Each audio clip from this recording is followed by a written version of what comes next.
Bidang Al-Quran menekankan penguasaan bacaan dan hukum tajwid. Namun, kajian Suhaidin 2025 menunjukkan penguasaan tajwid pelajar masih rendah. Justru inovasi tajwid kami dihasilkan sebagai penyelesaian.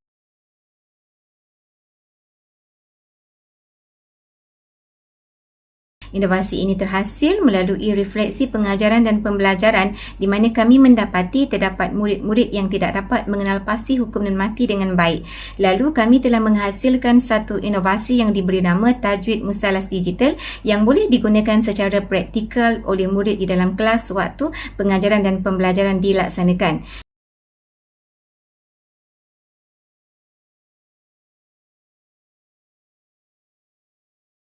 Inovasi ini dapat memudahkan murid untuk mengenal pasti hukum nun mati dengan baik, membezakan hukum nun mati dengan tepat serta menulis semula hukum nun mati dengan jelas.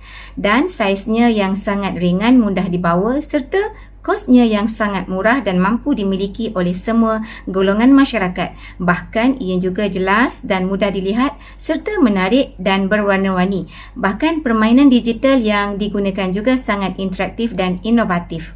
Inovasi ini juga merupakan salah satu bahan realistik, mudah dipelajari dan penglibatan murid dapat dilaksanakan secara lebih optimum. Bahkan ia juga merupakan satu bahan didik hibur yang memberikan rangsangan positif di dalam kelas. Dengan menggunakan tajwid musallas, murid hanya perlu mengingat perkataan bawa lari menu di mana selepas huruf nun, murid akan melihat apakah huruf yang ada. Contohnya, pada perkataan min rabbihim, murid akan melihat huruf nun selepasnya adalah huruf ra, bermakna dia menjadi huruf idgham bila gunnah.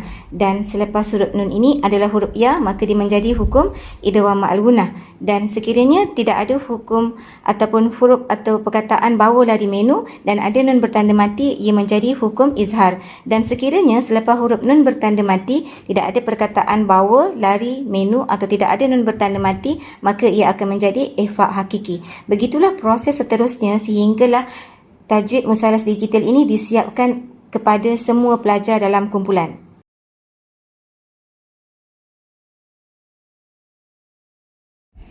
Aplikasi digital ini digunakan setelah murid berjaya menjawab pada papan tajwid musallas dan ianya digunakan untuk mengukuhkan kefahaman murid-murid di dalam penguasaan tajwid. Contohnya soalan 1, murid-murid akan memberikan jawapan nun bertemu dengan huruf qaf iaitu tidak ada perkataan bawa lari menu, maka dia menjadi hukum ihfa' hakiki. Begitulah proses seterusnya sehinggalah pelajar dapat menjawab semua soalan-soalan kuis yang terdapat di dalam bahan digital ini.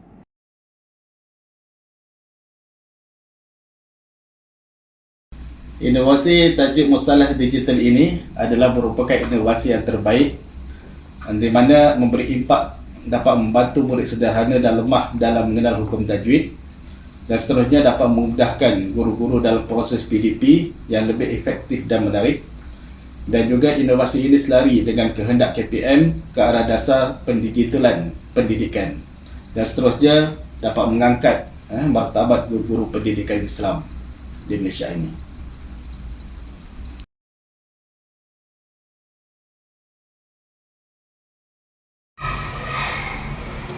Saya telah menggunakan tajwid musallas digital sebagai pengajaran dan ia telah memberikan impak yang sangat besar kepada murid-murid saya kerana ia mempunyai bahan maujud dan digital. Bahkan dapat menarik minat murid untuk lebih mendalami ilmu tajwid. Saya rasa bila sahaja kita dah faham, pasti bestlah dapat main ini. Mempelajari tajwid dengan baik dengan tajwid digital.